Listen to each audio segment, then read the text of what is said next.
Hi. This is a speech I've been working on. I don't know when I'll get to say it, but this is the first draft, so I'm putting it out for comment if anyone's interested. Um, it's sort of an evaluation of where we are as a freedom movement, and it's called The Fragrance of Hope. Australia has plants that need something brutal to happen in order for them to germinate. Fire. Drive through a burnt forest a few months after the flames have passed, and below the blackened trees that will be standing there as hopeless as gravestones, you will find around their base a new dawn of bright green leaves. Come back in a year, and these shoots will have become the architects of their new forest. COVID was our culture's great fire, and you, the freedom movement, in all its forms, have been busily establishing yourselves, and thanks to your ever-growing ingenuity, resilience, and determination, our future could be yours to create. You, I believe, are the architects of the new Australia. I can see a country built upon the integrity of your souls. And whilst this is an enormous challenge and a life-changing blessing that can offer you a deep purpose, it also comes with a great responsibility, a responsibility that you've already proven you're worthy of. The councils are all reacting to your growth, trying their best to lock out your voice, but it won't work for long. Come the elections, you will win seats. I know because this is already happening. I've seen it. Meanwhile, other networks have been created all over the country, and as some fall over for various reasons, stronger ones are being established on their collapse as you learn from your mistakes, because you're all living proof that failure is the essential and inescapable path to success. When you are not frightened of failing, you are unstoppable. Our ideas, our actions will become the legends of our new country. Stand in the park, live stream reporting, the Forest of the Fallen, my place and others, and of course the birthplace of the Australian freedom movement, Camp Epic. And new ideas like 832 and the Light newspaper will keep coming, because we will harvest them from the garden where all our ideas are created, the garden of free speech, a freedom that, despite their censorship, we have stoically defended. Always I hear you bouncing ideas off each other, vigorous, explorative conversations where fresh ideas are inspected and challenged, yet the owner of the idea isn't judged. This is because the owner is a free-thinking individual, and our tribe not only values free thinkers, but we can offer you another precious freedom, the ability for you to be yourself, to choose for yourself, to think for yourself, to speak for yourself, and those freedoms will be the engine of our victory. I don't know when, but we will win. But before we reach that victory, there are some things that we have to do. First off, we must forgive the others, not our leaders, but their followers, our brothers and sisters, our parents, and our children. And one of the reasons why we must do this is strategic. We have significant challenges heading our way, and our best chance to overcome them is with greater numbers, their numbers. So, how do we attract them back to freedom? What should our marketing campaign look like? We don't need a marketing campaign, because we already have one.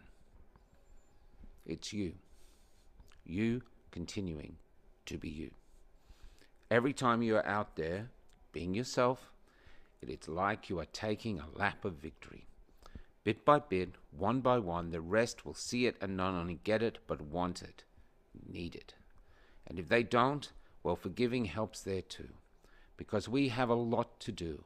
Important work, essential, and since we are proceeding regardless, we need to journey forward with clean souls, as clean as the leaves of the fresh shoots growing after a bushfire. We don't have the time to waste on resentment and bitterness. That is a power they will hold over you. Free yourself from their judgment, which we know was flawed. I know it's hard, but just let it go.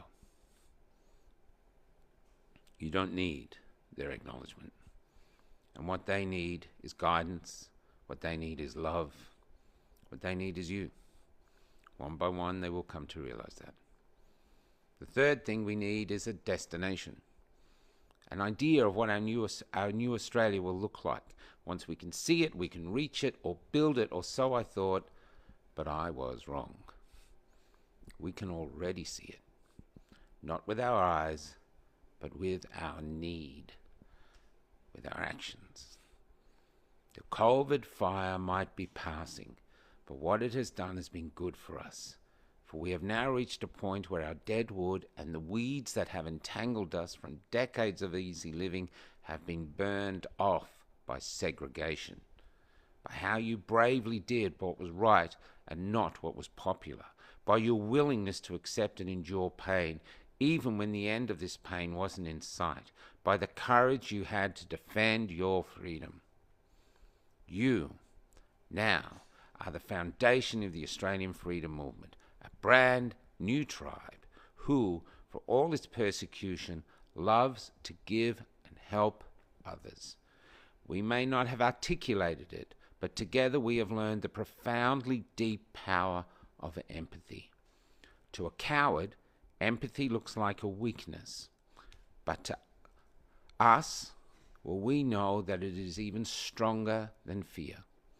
For they can't build a sustainable culture that anyone would want to live in on fear, whereas we can build a warm country, a free country, a lucky country upon empathy.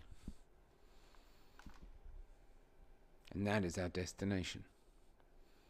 That is where all our compasses are pointing. Can you see it? I can. And I don't even have to dream. But there it is.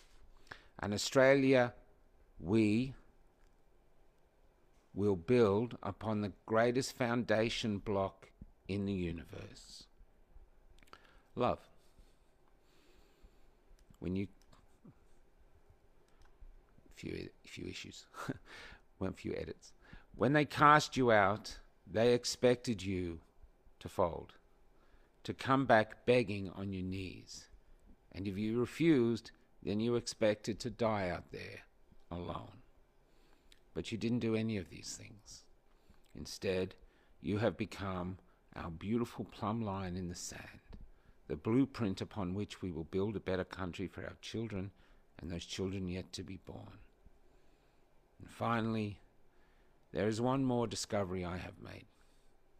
Thanks to you, I have learned that the hope we've created and create emits a fragrance. A fragrance which I first smelt in the marches in Melbourne. A fragrance reaching out to us from the future that has imbued itself into my soul. And so what does it smell like? This fragrant hope that you are all creating. Well, at first I thought it smelled like the promise of victory. But then I realized it was more than a promise. Now I know that this fragrance of hope is the scent of our new Australia, reaching out to us like a beacon from the future. A fragrance that smells to me like home. That's draft one.